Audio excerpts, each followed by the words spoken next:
what should they be looking for in an operator, or and what questions should they be asking that maybe they're not? Well, it's the third time I've said it, so it's people. If you're investing with somebody, get to know them, get some referrals, ask them for their history, and don't be scared if they have a failure.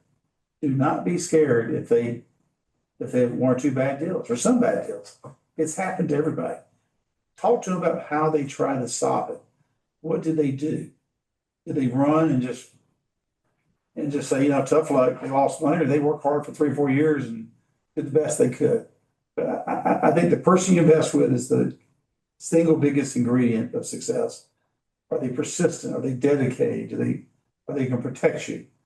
Because truthfully, Andy and I and you, Andrew, 95% of all assets, every one of us has access to look at. The debt terms are not very different even. I mean, I know there's some special programs at Fannie Mae and Freddie Mac, but that's really nominal even there. So what he comes to is who is doing the deal and can they execute? And do they have a good team? Find out who their construction team is, find out who their rehab team is, find out who their property management, the debt, the insurance. Make sure they have a good team and that they have a history of success and they have a history of a good reputation.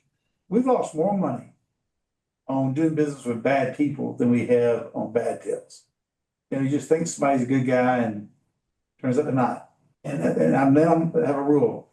You can vouch for somebody, Andrew, and tell me he's the greatest guy, but I'm still going to spend some time with that guy. I need to read it myself. I need to know when I bring my investors that I have done that same due diligence. And I trust you, Andrew, a lot, but that's where I've gotten the most burned is thinking someone knew somebody better than they really did. Oh, so good, Chuck. Yeah, I was thinking about, Andrew, the the same things that are actually getting deals done. And you would think with AI, right? We've got all these opportunities now. I loved Ray Dalio's old book, The Principles, where you just basically he had decision making for every single situation, right? He could calculate who the best decision makers were on his team, and he could just said, all of that. He had like this. We all have that now. We all have OpenClaw. We all have Claude, and it still ultimately comes back to the who's that Chuck is talking about. And it's so interesting that for thousands of years, it ultimately comes back to the who's after all the technologies and things that we try to fix outside of the who's. Yes, there are some cases where knowledge is special. I mean, there are times where that happens, but that's 1 to 5% of the time. It's the basics 95% of the time.